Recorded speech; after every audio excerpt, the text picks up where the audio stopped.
Hi guys, welcome back to yet another epic lecture.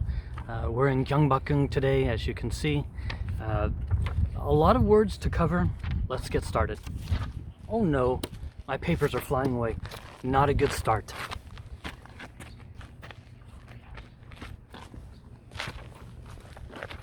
The magic of live television. Please have empathy for me. Empathy means put yourself in someone else's shoes. All right, let's get started, guys. First one is a verb. Please repeat after me. Alleviate. Alleviate. One more time. Alleviate. It means to make some situation better. To relieve, for example, make suffering or a problem less severe. For example, whenever if you have a headache, you'll take a pill, Tylenol or aspirin, and it will hopefully alleviate or reduce your suffering, make it more bearable. Let's see here, what do I have? Make suffering, deficiency, or problem less severe. I actually know this one in Korean. Wanhwa shikita. Wanhwa shikita. I have an example on your handout, guys. The doctors and nurses did everything they could to alleviate the patient's suffering. Alleviate just means reduce, ease. I'm trying to think of another example. It doesn't always have to be some sort of physical pain. I wrote another example on your handout, guys. The only truly effective way to alleviate the poverty, so reduce or lessen, alleviate the poverty of developing nations is to increase their capacity to produce wealth. Alleviate poverty, make less severe, lessen. Again in Korean, wanhwa shikita. I know you guys know that one. This next one is easy and common. I think it's a good word. Practical. Indifferent. Please say it with me. Indifferent. In my own mind, guys, indifferent means having no preference. What do I have here? Lack of interest or concern. In Korean, mugwan shimhan. Mugwan shimhan. For example, what would you like to have for dinner? Would you like to have hamburgers or pizza? I'm indifferent. Either or is okay. Would you like to have the midterm on Wednesday or on Friday? Well, students probably have a preference, but professor, I'm indifferent. Monday, Wednesday, Friday, it doesn't really matter to me. Indifferent. That's a good word, guys. Mugwan shimhan. Mugwan shimhan. Perhaps students are indifferent whether I post more videos in the future. Just kidding. This next one, another easy one, a good one. It's an adjective. Please repeat after me. Plausible. Plausible. Plausible. Plausible, guys, it just means likely to be true, or in my own mind, believable. What do I have here? Seeming likely to be true, or able to be believed. Let's see here. So, I don't know, guys. When a student arrives to my classroom late, sometimes it happens, if they tell me their alarm clock did not go off, well, that seems plausible. It's happened to me. Or if, they missed the train, that's a plausible explanation for their tardy. They could be lying, but, students often burn the candle at both ends and stay up late, get up early, and maybe they oversleep. Very plausible. Now, if a student has to turn in a report at a certain time, they have a deadline, and they tell me that a dragon ate their report, well, that is implausible. Just add the prefix im. Plausible, implausible. What do I have here? Plausible is often used with the words excuse or explanation. A plausible excuse or a plausible explanation. Okay, I'm just looking at the translation. I hope I got it right. Galal dit han? Ooh, that's hard for me. Jangmal gat un? I'm not sure which one is correct. Maybe both. I hope both. Alright guys, please, let's look at the next page. It's a noun. Please say it with me. Click. Click. Click. A small, exclusive group of people. I wrote 2 definitions on your handout. A small group of people who spend time together and who are not friendly to other people. Students, I have to tell you, cliques don't have to be bad, but in my own mind, I don't really like cliques. It reminds me of middle school and high school. I remember in high school and middle school, there were groups of kids. For example, I'm not trying to be mean, but there were kids who were very focused on academics, other kids who were indifferent to their studies. There were rich kids, preppy kids who were, kind of mean to other students who maybe didn't dress a certain way. Do you guys understand what I'm saying? A clique at school. It doesn't have to be school. Sometimes at a job, there are groups of people, co-workers, a little clique in the office. What do I have here? Dodong or Pabal? I'm not sure which one is correct, but clique. I suppose we all, my papers are trying to fly away. I suppose we all belong to a clique of one kind or another. For me, I don't have very good memories of cliques, mostly going back to high school. Next one, easy adjective, inanimate. Say it with me, please. Inanimate. Inanimate. In my own mind, it just means not moving. What do I have? Not alive, especially not in the manner of animals or humans. For example, gosh, a rock is an inanimate object. Your pillow is inanimate. A book is another inanimate object. Remember, in, the prefix in, it means not inanimate, so the opposite is animate or animation, which suggests movement. Inanimate, just not moving, not alive. Let's see here. I have an example. Students, do you know fossils? Like dinosaur bones? Although fossils are inanimate, so not alive, they hold many clues to life on Earth millions of years ago. I'm not sure what that is in Korean. 생명이 없는. Is that correct? Inanimate? 생명이 없는. Please check your handout and see if I wrote the correct translation. I wrote a couple others. I'm not sure which one is the best one. 무생무의 or jokun. My pronunciation's probably not so good. Anyway, inanimate, not alive. Especially not in the manner of animals or humans. Next one, easy, and a good one, it's a verb. Please repeat after me. Ascertain. One more time. Ascertain. Ascertain. It means simply to find out. Find something out. What do I have here? To find out. Discover or establish some facts. What do I have here? We need to ascertain what it will cost to remodel our kitchen. We need to ascertain the cost. What does that mean? ascertain the cost?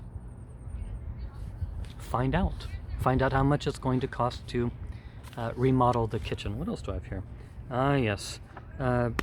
Just coincidentally, I have two examples that relate to money. Before making our final plans, we should ascertain how much money we will have for expenses. So we need to ascertain exactly how much money we will have for expenses. So find out how much money we need. Ooh, in Korean, very difficult. I'll try to say it. Ala neda. Hakin hara? Ooh, very difficult. Ala neda hakin hara? I'm not sure, students. Please have sympathy with me with these translations. Okay, moving right along. Another easy one, guys, an adjective. Maybe, I think everyone knows this. Rational. Rational. It's an adjective, just based on clear thought and reason. Based on clear thought and reason. So I have an example. Calm and rational analysis should lead you to a solution to most problems. Calm and rational analysis. So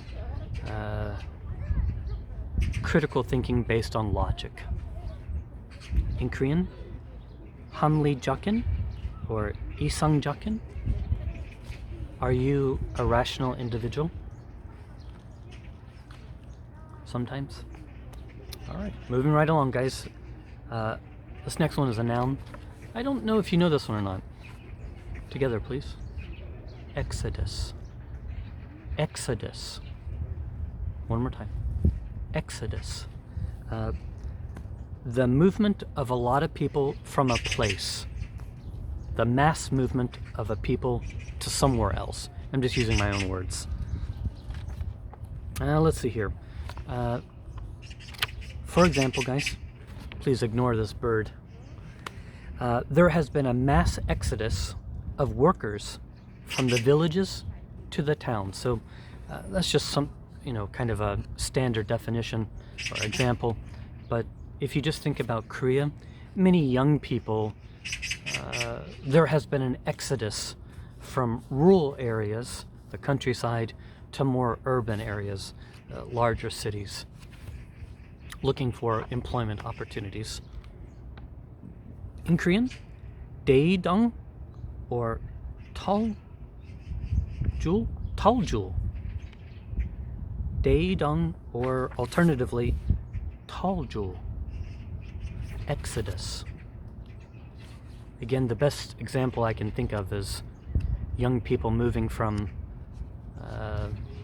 the countryside to larger cities. An exodus. There has been an exodus from the countryside. This next one is a little hard to explain. It's a noun. Abyss. Abyss. One more time. Abyss. A deep and bottomless pit. Immeasurable space. A gulf. A vast chasm. Chasm is like a deep valley. That's the best way I can explain it. And I wrote several examples.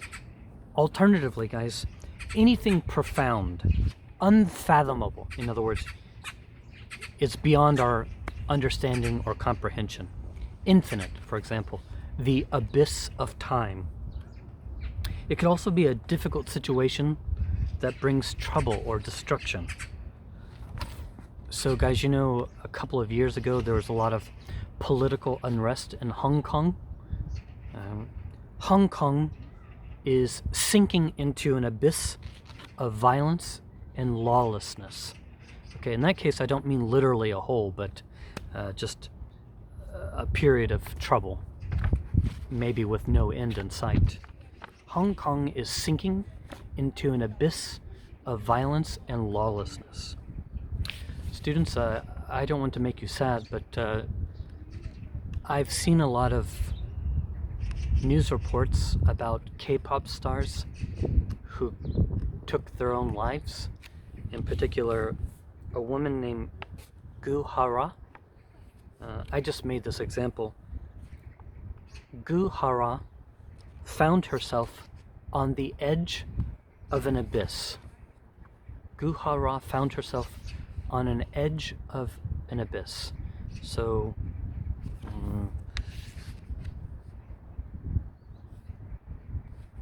a difficult situation, and obviously she did not come back from that moment. Okay, let's see here. Another example, just to help you better understand. Mountain climbers must take great care, otherwise they may slip and fall into an abyss. Students, that third example is the only time where I use abyss literally as a hole. The other times it's used metaphorically. In Korean, abyss, shimyeon.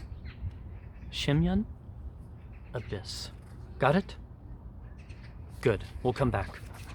All right, another hard one, guys. Maybe the hardest one. I don't want to spend a lot of time on it. It's a noun. Parable. Maybe you know this word, but just don't know what it means. Say it once more, please. Parable. Parable.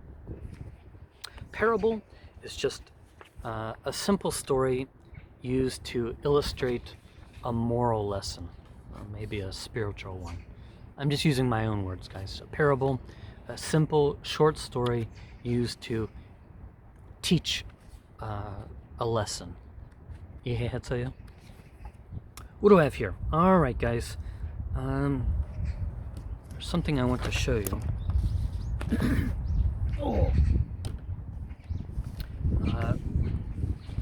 This is a painting by a Dutch artist, Rembrandt. You don't have to know this. And it's windy, so I don't know how well you can see it. Oh! 잠시만요. Oh boy. It's called The Prodigal Son. I don't know how well you can see it, but there's a man, and that's the father, and he's embracing his son. I don't know how well you can see it, but his clothes are very tattered and dirty. And there's the father. I actually saw this painting in person. It's in a famous museum in Russia, St. Petersburg, called the Hermitage. It's spectacular, and this printout doesn't do it justice. Anyway, please give me a moment to explain. So, the prodigal son is a parable that helps people understand problems and situations in everyday life. So the story of the prodigal son, guys, it's about a young man who receives his inheritance. He travels far away, wastes all of his money, and becomes desperately poor. He returns to his father and is received with open arms. Okay, so let's see here. The theme of the prodigal son, and I'm not preaching to you, I think this story comes from the Bible. The theme of the prodigal son is that each person is precious to God, and we should celebrate those who were once lost. 이해했어요? Again, the theme is, despite someone's mistakes earlier in life, each person has self-worth, and we should celebrate the return of those who were once lost. Not literally lost, but metaphorically. Let's see here. On your handout, guys, I have another parable, probably one you're more familiar with, The Boy Who Cried Wolf. Do you know this parable? It tells the story of a shepherd boy who cries, "Woof, woof!" Just to get the attention of the villagers. He does this several times, and each time the villagers come to fight away the wolf, and of course he's just lying and There is no wolf. One day he sees a real wolf who scatters the sheep, and he cries for wolf, but no one comes.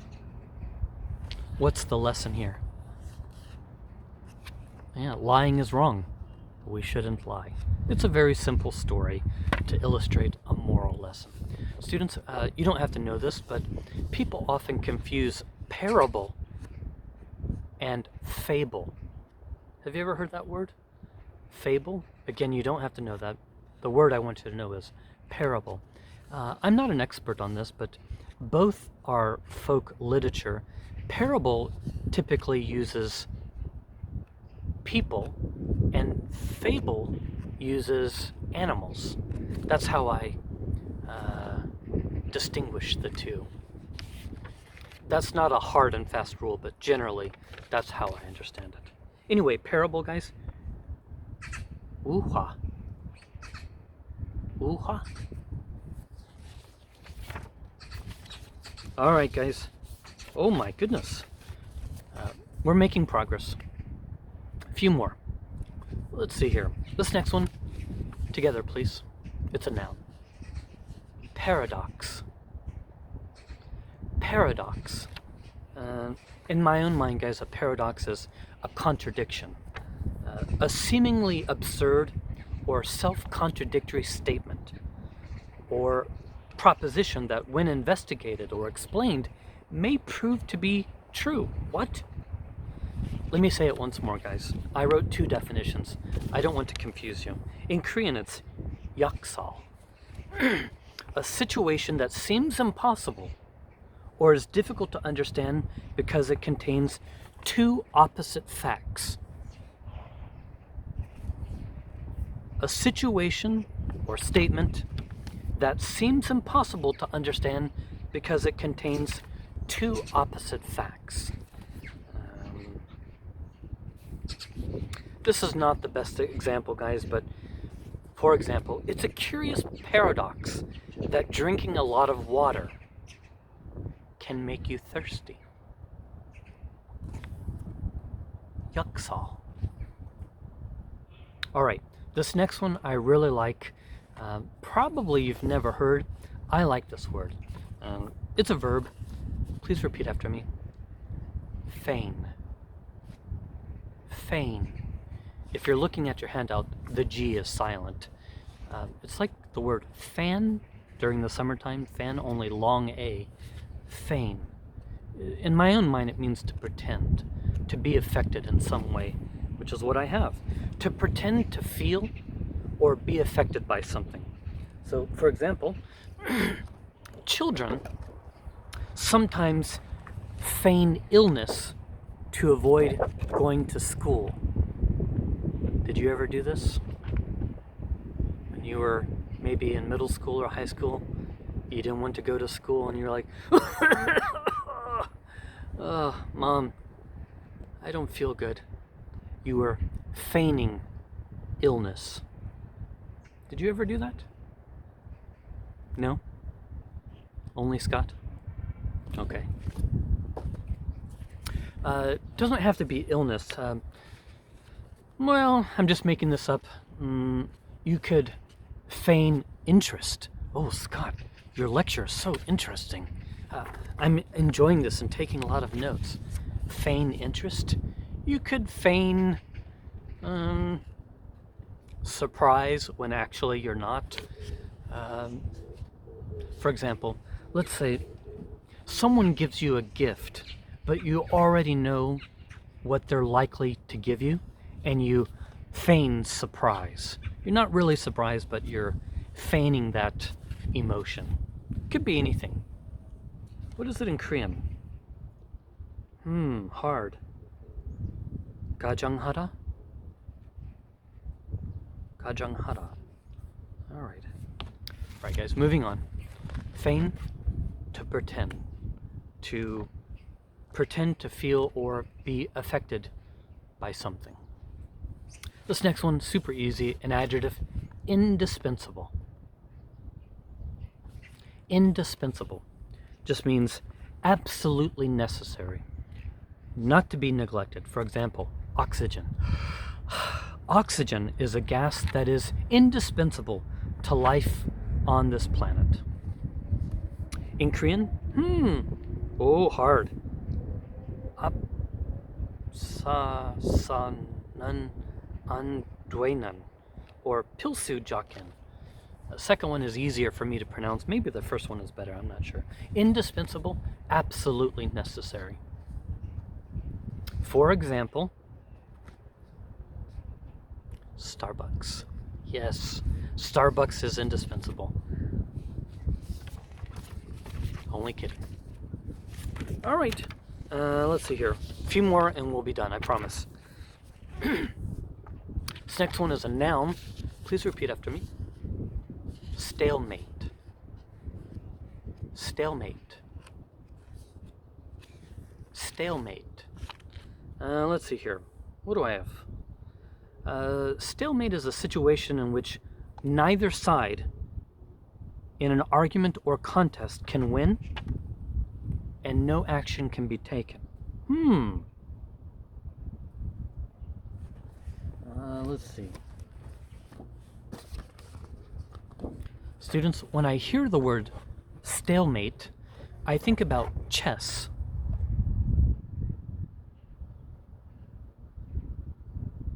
Do you ever play chess? I'm not very good at it at all, but sometimes when you play chess, sometimes during the game, neither you or your opponent can win the game. And sometimes no move can be taken.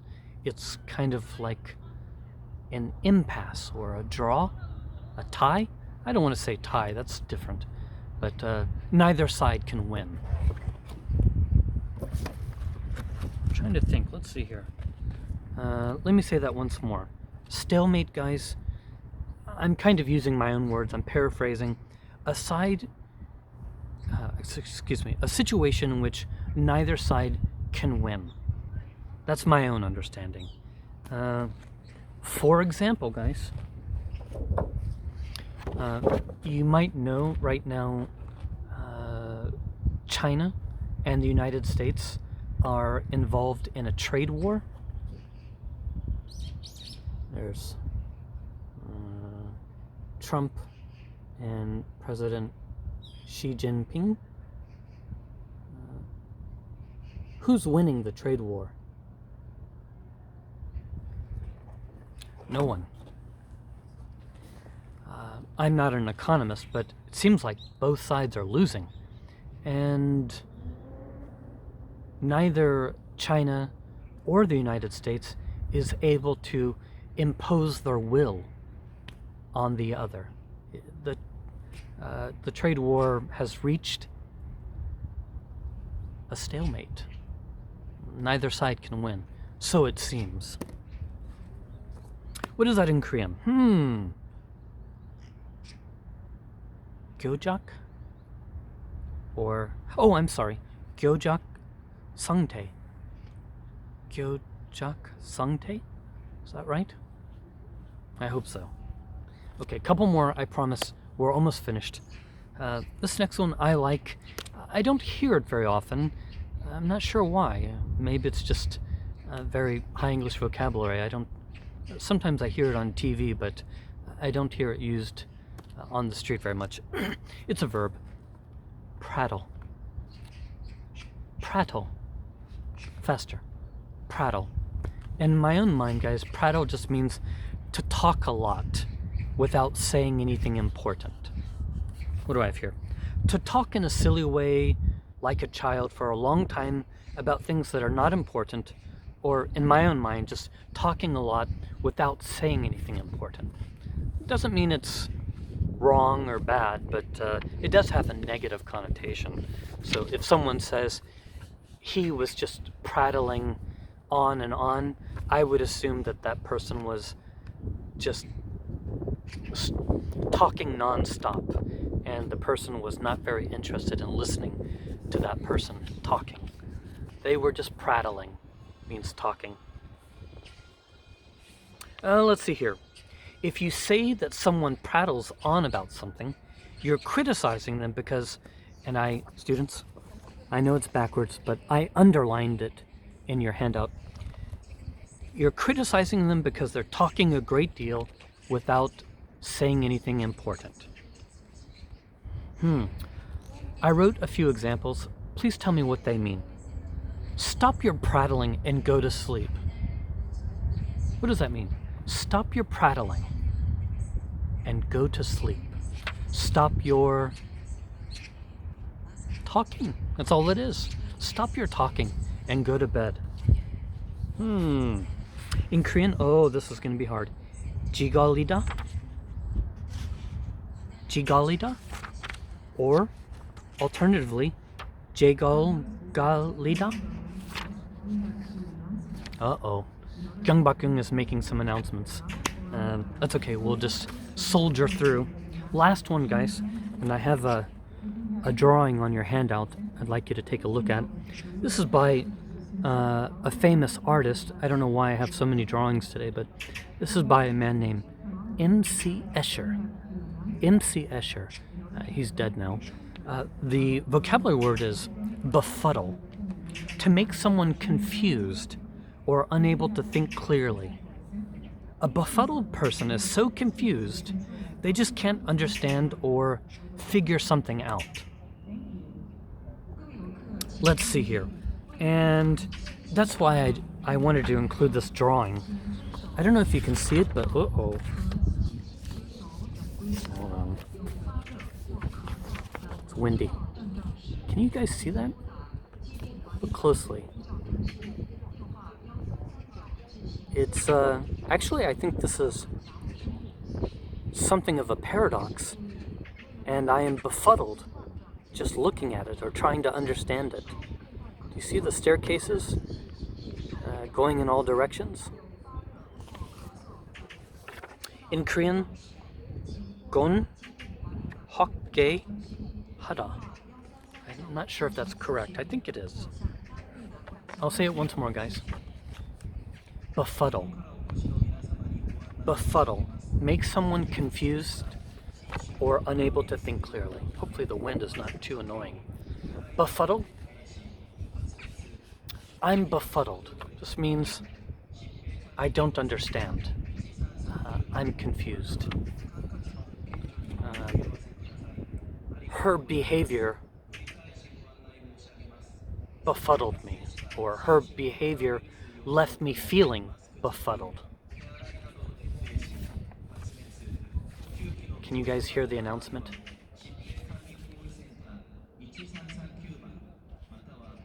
I think it's almost finished. Good. All right, students. Sorry this video is a little longer than usual. Just wanted to cover some words. Let's see here. Just quickly review. I will tell you the Korean. You tell me the English translation. Mugwan Shimhan. Indifferent. Okay. I will tell you the English definition. You tell me the word. Very simply. Believable. Plausible. That's the vocabulary word. Plausible. Likely to be true. To find out. Ascertain. The movement of a lot of people from a place. This one's hard. Exodus. Okay.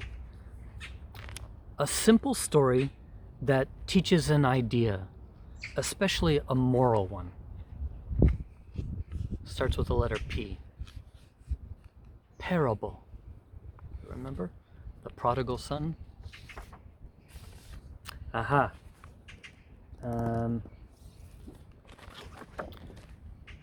To pretend to feel or be affected by something. I want you to know this one, students. Feign. Feign. Absolutely necessary. Indispensable. Okay. Let's see. Oh. A situation in which neither side can win. A situation, a contest, an argument in which neither side can win. Do you remember? Stalemate. Okay, I'm just using my own words, guys. To talk endlessly without saying anything important. Prattle. To make someone confused and unable to think clearly. This one's hard. Befuddle. Alright, guys. It was good to see you, and I'll see you in the next video. Goodbye.